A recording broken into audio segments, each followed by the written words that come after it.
Welcome to Katie's Classroom, where I am your host, Katie Elites. Welcome. This is my episode where I'm reflecting a lot on my own year in 2024, sharing some wisdom I've gained with the 250 lives I got to impact in corporate this year. Fun little Katie stat. That includes 1,887 individual corporate coaching sessions and 1,000 hours invested in helping humans transform and thrive in 2024. Can't wait to see what happens in 2025. When I reflected back at my 2023 impact, happy to see that there was growth. If I was a P&L sheet, then we've got profit. We have more lives impacted that I got to support, more hours spent coaching in corporate, and more importantly, lots of transformation.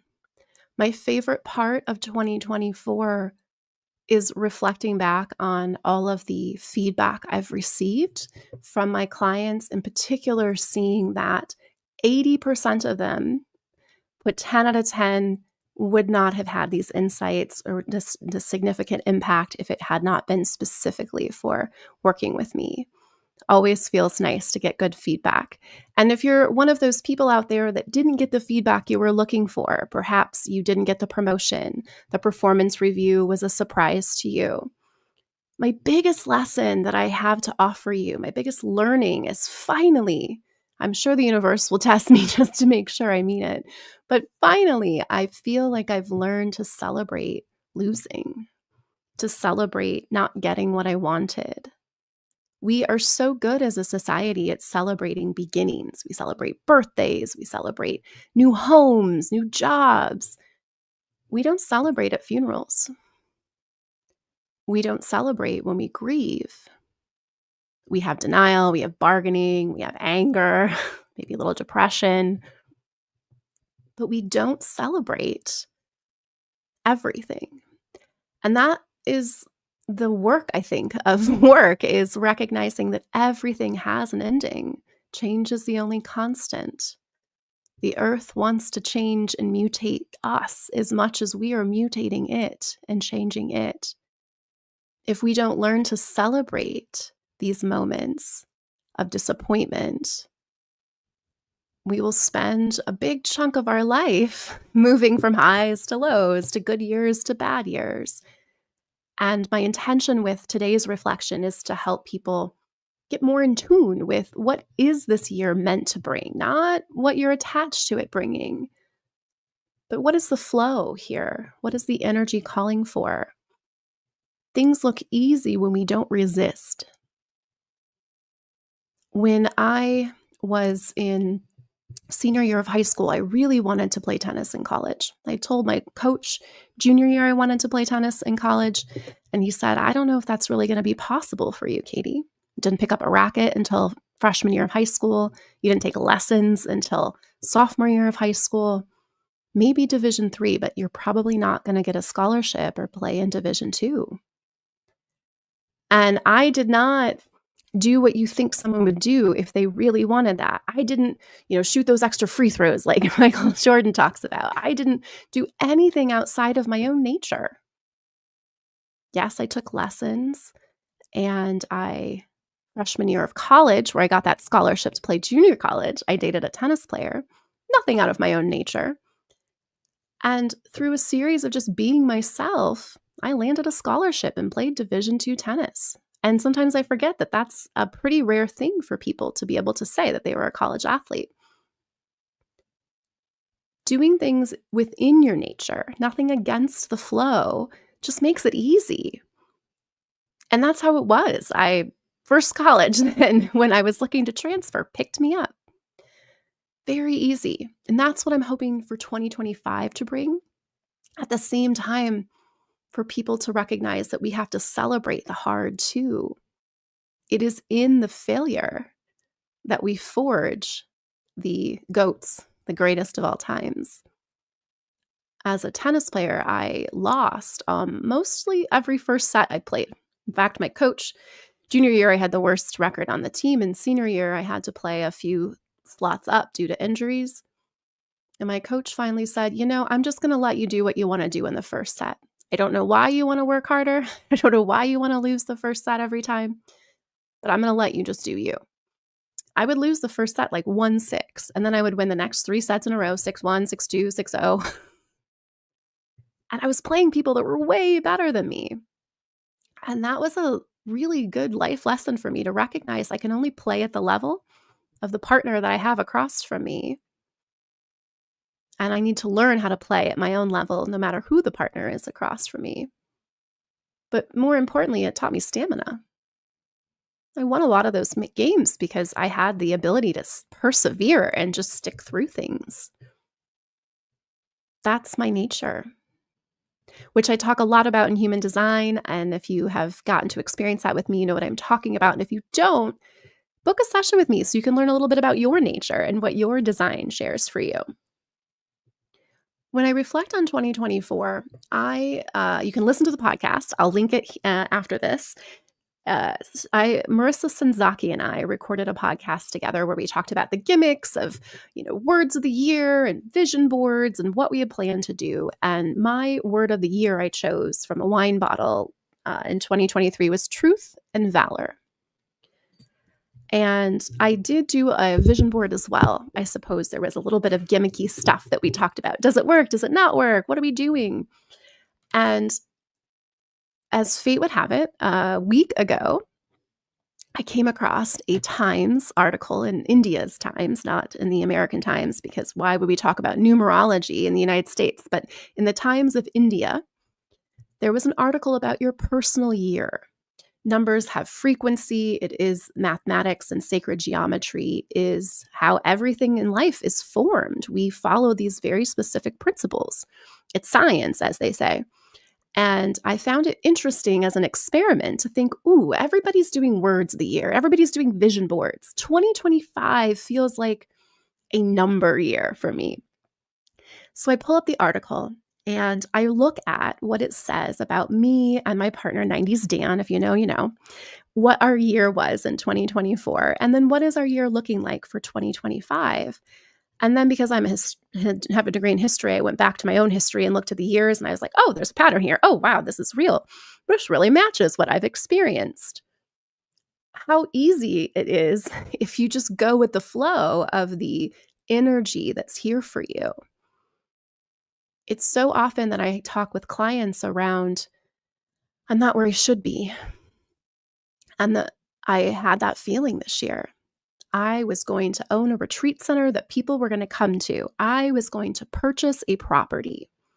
That was going to be my year, 2024. It was an 8 year. If you were my dad, who just does the general year, the 2025 adds up to 8. 8 is always financially prosperous for people.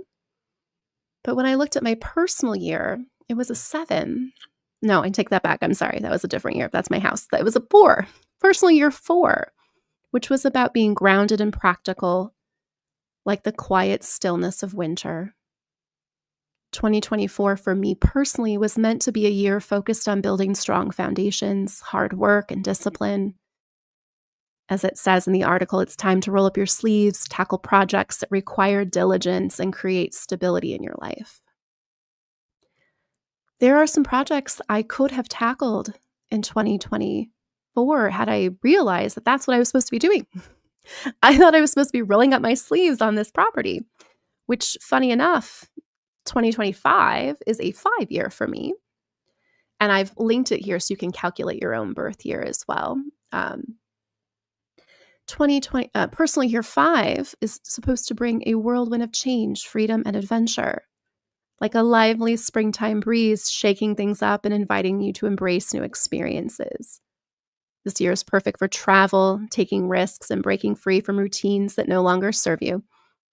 Flexibility and adaptability are key, it says, to navigating this period. Hopefully I've learned that. So flexibility is really about celebrating when things don't work out. And celebrating can look like just trusting, saying thank you for that missed opportunity because it wasn't for you. And when I look at my partner's personal year, it makes sense so much to me why we were not meant to purchase that property. We had 2 opportunities. He couldn't pass an inspection. His personal year in 2024 marked the end of a cycle, like the quiet stillness before the dawn. His year was about contemplation, letting go, and preparing for new beginnings, releasing what no longer serves him and reflecting, making space for the next chapter. And all of that happened. Without knowing any of this, all of these things happened. While I see areas like Katie's classroom that perhaps this would have been the year to actually lean in and be diligent about it, I also see the opportunity as 90s Dan had shared with me in June. He said, why don't you just travel next year? Forget the retreat and having people come here. You should go out and travel and go to those places. And unfortunately for him, I didn't listen until I read it in the Times of India article. But I did start to make those plans.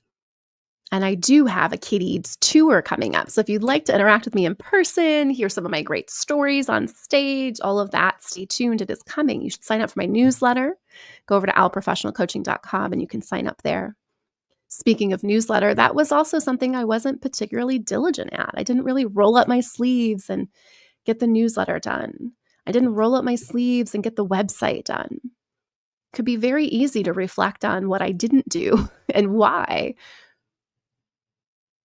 But that's not how I do my reflections. I look at what did I learn? And the timing is always my answer. It's always my answer. Timing is everything. There's a whole bunch of books on it. There's some science to support this, right?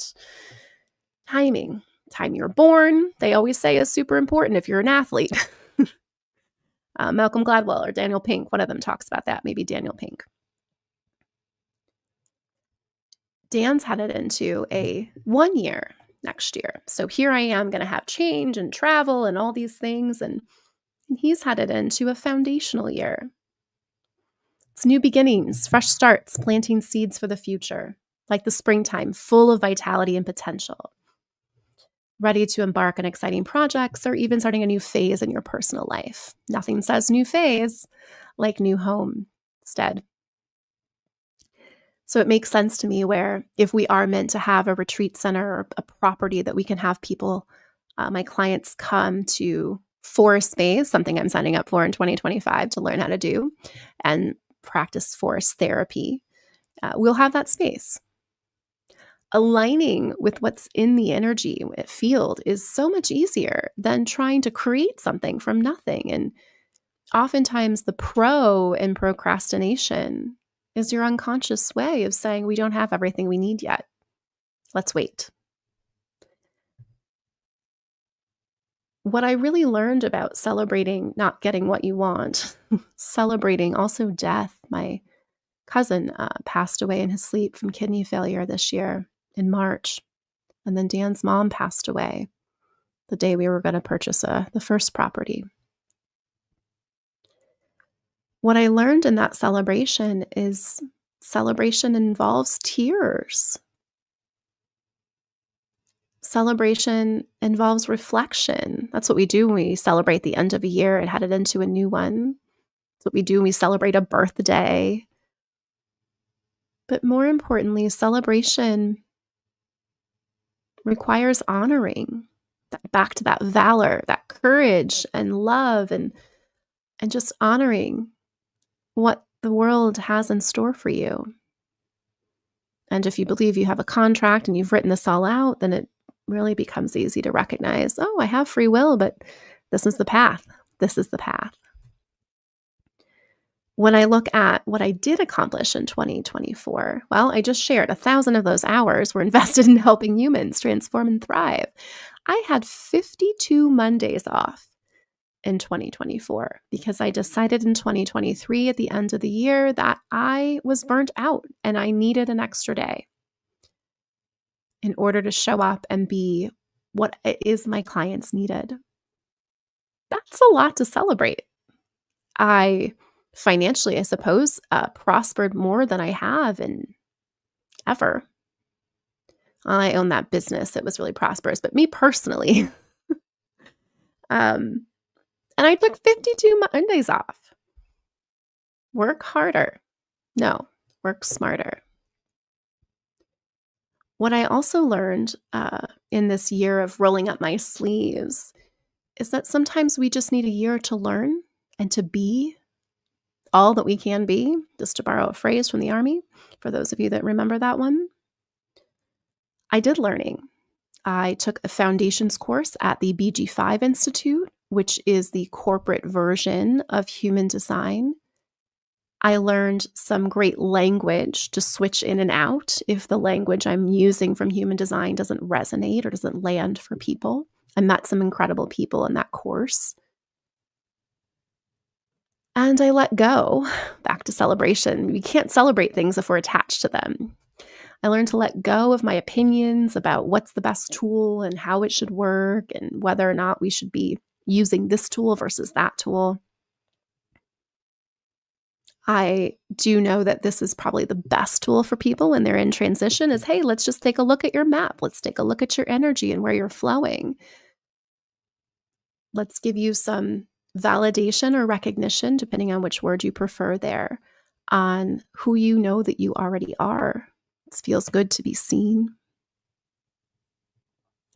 I also got a certification at the Heart Math Institute. I've been for 2 years sending a lot of people to the Heart Math Institute for an attitude breathing course and recognizing that I don't have a team certification. So I picked up a team certification in Heart Math so that teams can talk to each other because vibrationally, that's what we're happening. Whenever you say, this person's personality, they're a certain type, you're talking about a vibration. You're talking about a frequency.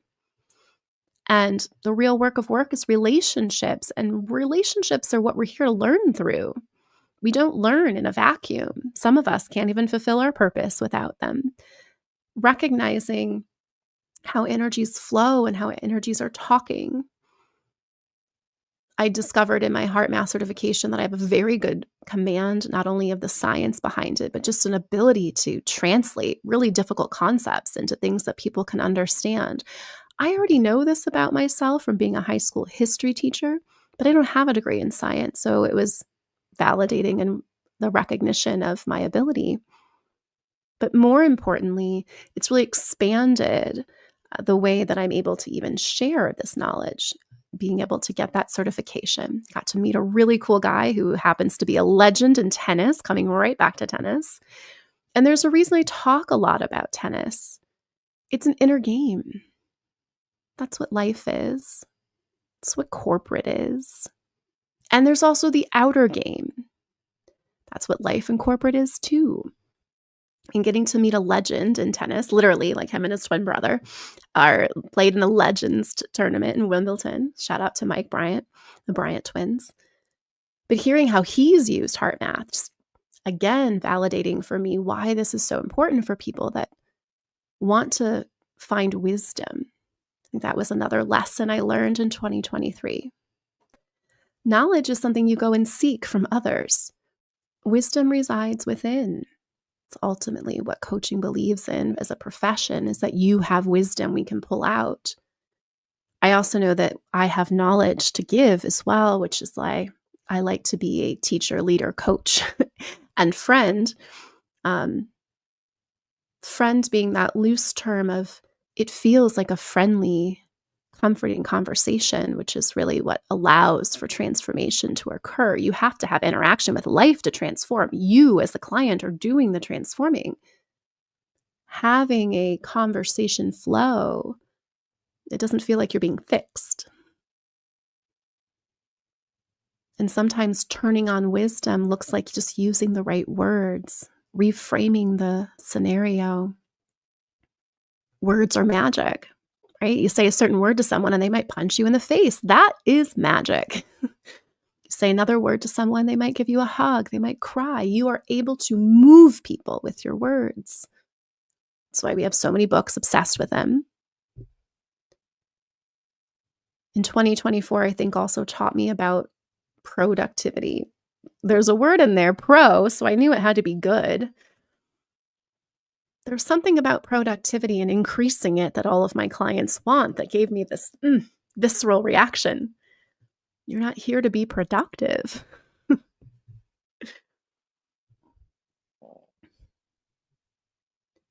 What I really learned about productivity is that magic word timing again. And so, no, there's all these things I could have done knowing that my personal year was supposed to be about rolling up my sleeves and getting these things done, but it wasn't here yet.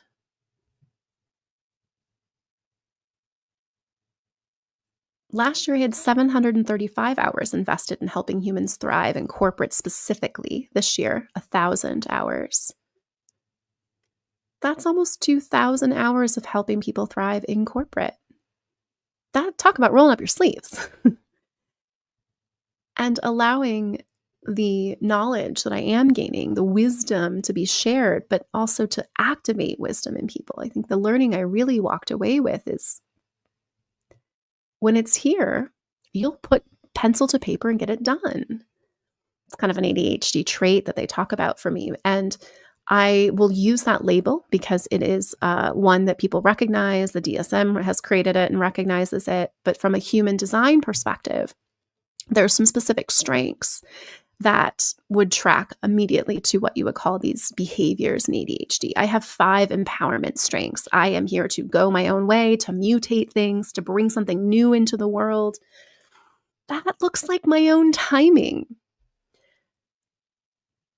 And again, a lot of this stuff didn't come together for me until the end of the year. We don't do reflection, by the way, with a notebook and a piece of paper. Reflection happens in nature. It happens when you're playing with your nephews. I'll share that story next. It happens when you're in the shower.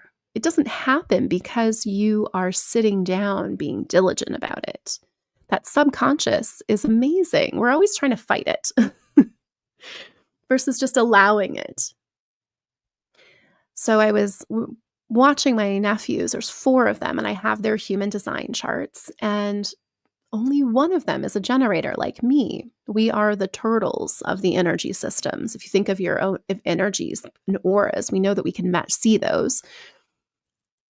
I have a manifesting generator. We call them express builders in corporate. So his energy is designed to move very quickly, and he has a connection to his throat. He manifests what he wants to do very fast.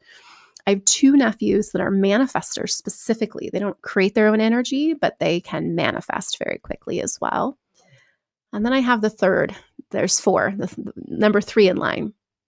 Favorite little guy. Now I know why he's my favorite little guy. It just hit me all of a sudden as I got to watch them interact.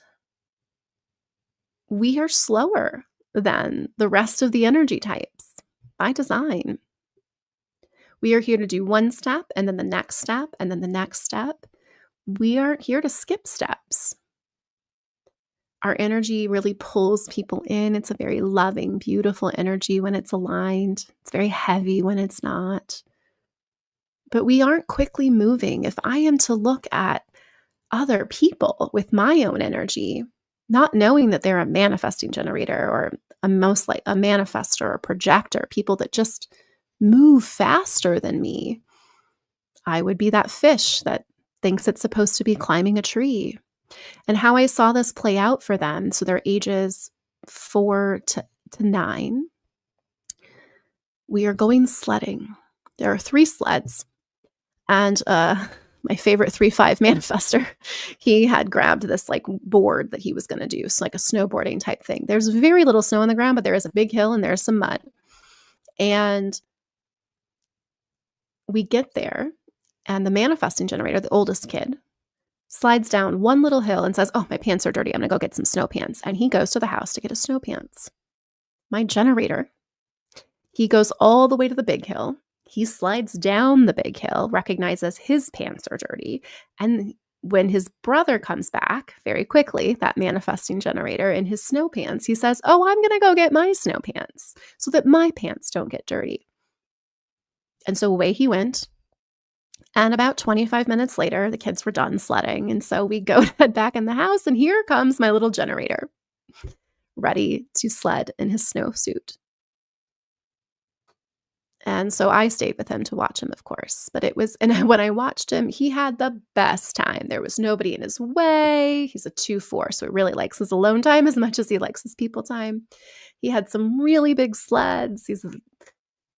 And then we went back in the house. And when I look at even breakfast, last one to eat, last one to do this, last one to do that, it was just a nice reminder of how my energy, all the generator energy, pure generators, are meant to move. So if I wake up in 2024 and say, hey, let's get a property and do a retreat center, which is literally what I did around May, I should anticipate then that if a normal person, see how we even just default to that? I should anticipate that if someone with different energy than me were to wake up with that same dream, that they will have it probably quicker than me. And neither, if the turtle and the hare are both winning a race, sometimes the turtle wins, the hare can always win. It's a rabbit. It's faster. But they don't. They skip steps. And at the end of the day, we're all headed to the same race, which is death. So if I'm going to be a turtle on my way to that, I guess it's all right. Celebrating the energy that you were given and how you were designed allows you to also stop comparing. I suppose I was comparing a little bit to myself and my nephew in a positive way, but if you're going to compare, you at least need apples and apples. And kids are really in their genius. So if you really want to see what it looks like to be in your pure energy, just being you, they're the best ones to see. It makes so much sense why this little guy sometimes is the last one to get into the car for school. I also, growing up, was the last one. It even makes sense when I think of the dynamics of my cousin who passed away, who was a generator like myself and a pure generator, so open throat, 28% of the population that we are. And his brother and his mom are manifesting generators. So they're going to move faster. They're going to energetically give them he's going to feel that energy and that pressure on the throat too. It makes sense why the three of us, because we were the three little musketeers as cousins, why my younger one, the one that passed away when I was a kid, I felt closer to because we were similar. We were both little turtles. And although I was the oldest, so sometimes I got to be the one doing the directing, we were still kind of being directed by those manifesting generator energy. Just mechanics. You don't take it personally. It makes it so much easier, which is a lesson that we will always continue to learn, I think. Anytime I take something personally, it's a reminder that I've identified with something. I'm attached. We can't celebrate when we're attached. If you have a birthday and you're sad, it's because you were attached to that age that you were before. We celebrate the new birthdays when we're young because we are excited for change. And I did an episode on the book on Transitions by Bruce Feller. About 30 years of your life are going to be spent in transitions of some kind, which are many deaths. They're things that will end. They're things that will begin. I've never been particularly great about celebrating endings unless they were on my own accord. I think that's why we all like to celebrate the end of the year, but we don't like to celebrate the end of a job, the end of an era. Cried a lot when I graduated college. I think I knew life was going to get real after that. I should probably talk about truth and value since that was my word of the 2024. The truth be told was another bottle of wine that inspired me. Truth be told, everything is perfect as it is, and yet there is work to do. As you are looking ahead to 2025, we're in it as I post this today, going live. We are in 2025, according to the Gregorian calendar. 2025 is a 9-year. So what we're going to see as a collective is going to be challenging because it's the end of cycles. I just watched my partner go through his 9-year. And as I was pulling a few friends' birthdays and doing the calculation, I recognized which of my friends were also going through a 9-year. This is going to be a time of releasing what no longer serves on a larger scale. And then you have your personal year that exists within the collective. So you've got your empowerment, which is you and your year. And then you have the collective that you're a part of's year energy as well. And depending on where you live, it may not even be a new year yet.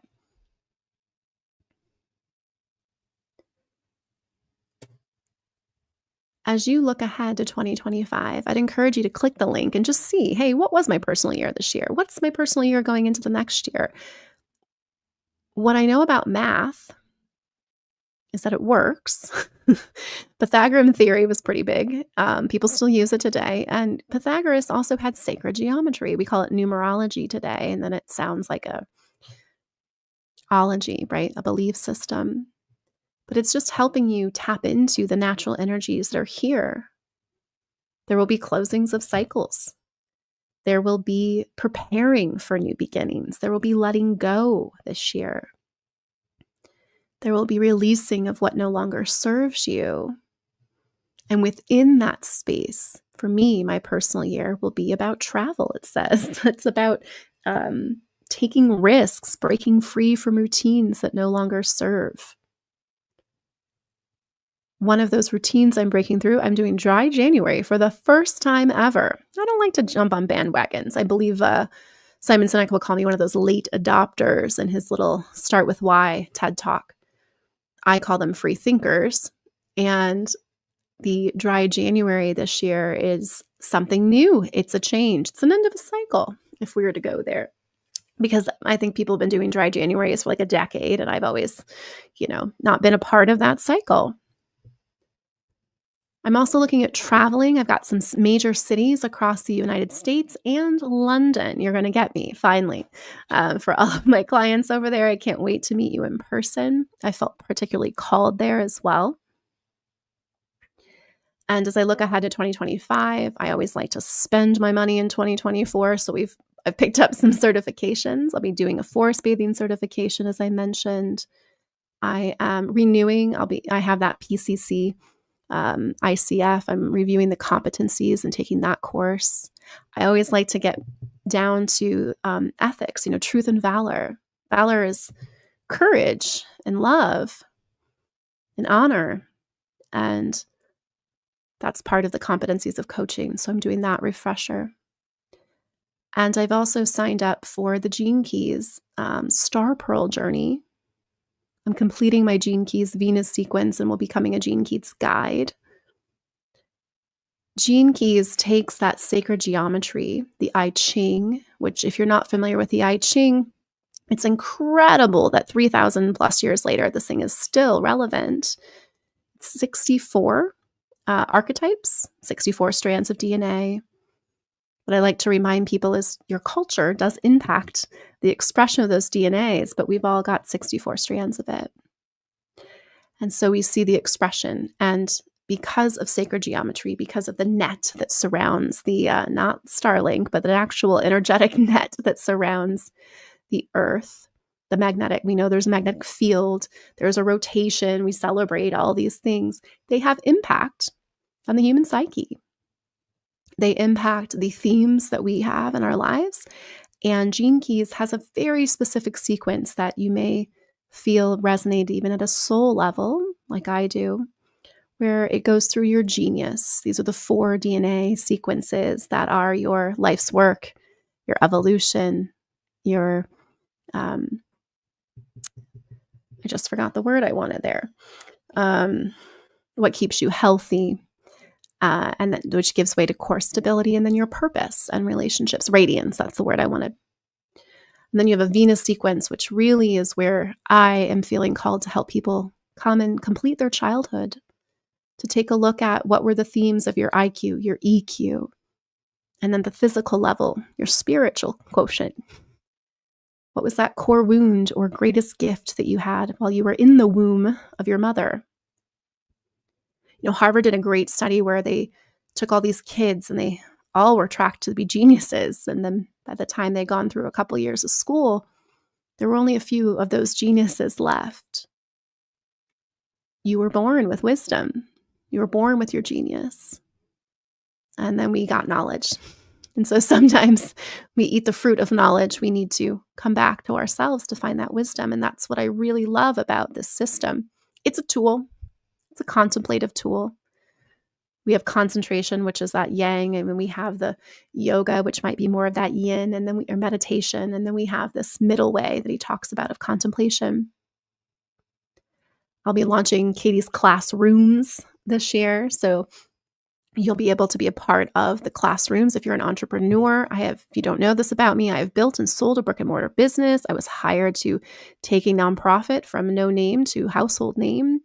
And I'm pretty good at that business building stuff. My chart talks about administration and accounting and reliability. Those are my 3 business strengths.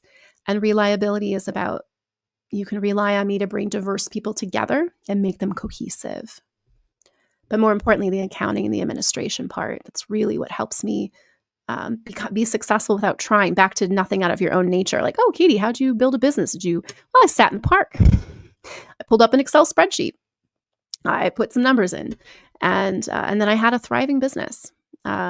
So I like to help people support that. So I'll have classrooms on that. I'll have classrooms on all the little corporate things that come up for you throughout the day. How do I have executive presence? How do I have difficult conversations, which we just rebrand and reframe them? And I teach you how to have a comfortable conversation, pulling on my work as a high school teacher.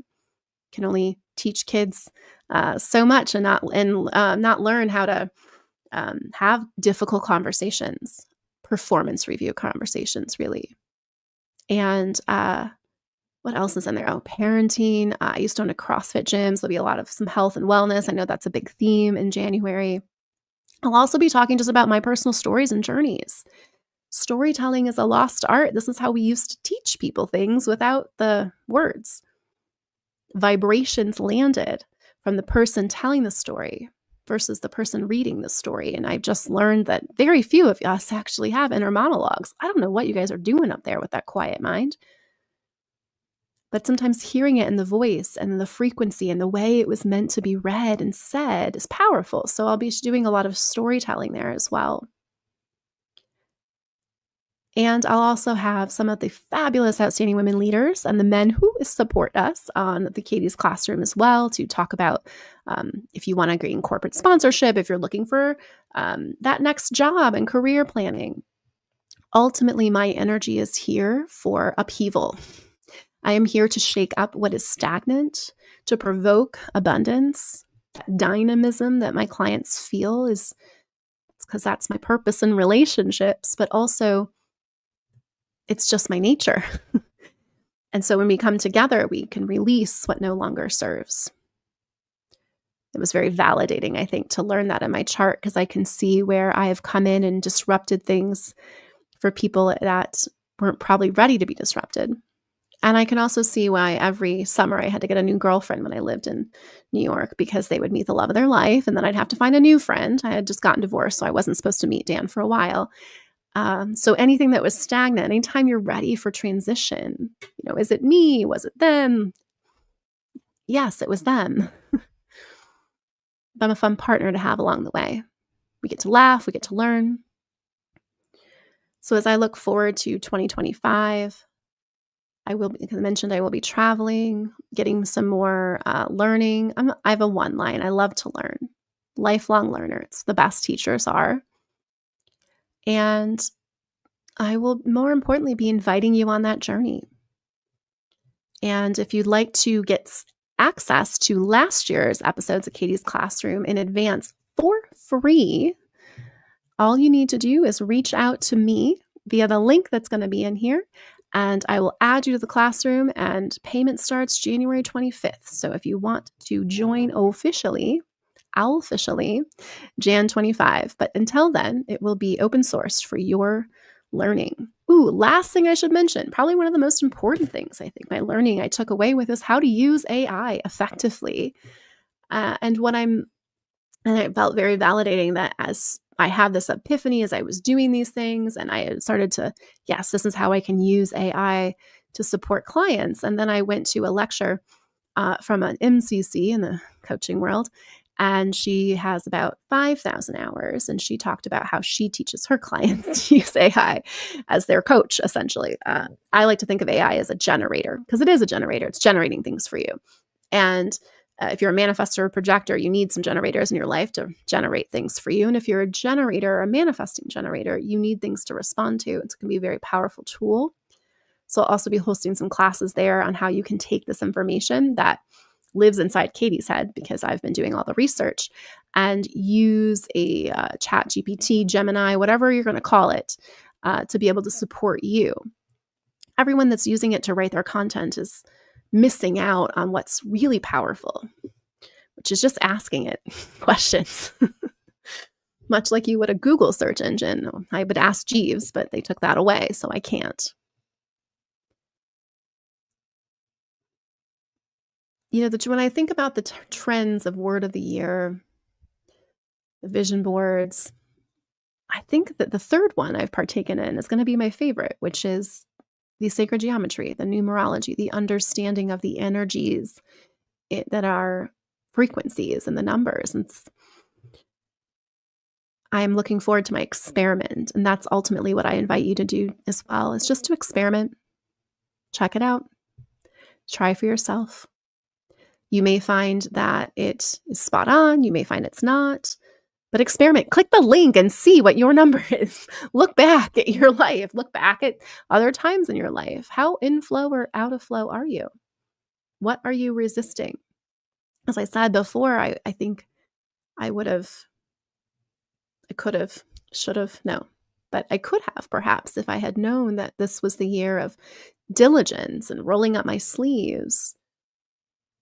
Well, I wouldn't change a thing. Butterfly effect. We're here because we're here. But now that I do know this information, it's much easier to celebrate letting go of what I thought I should be doing and embracing what the universe has in store. Thanks for joining another episode of Katie's Classroom.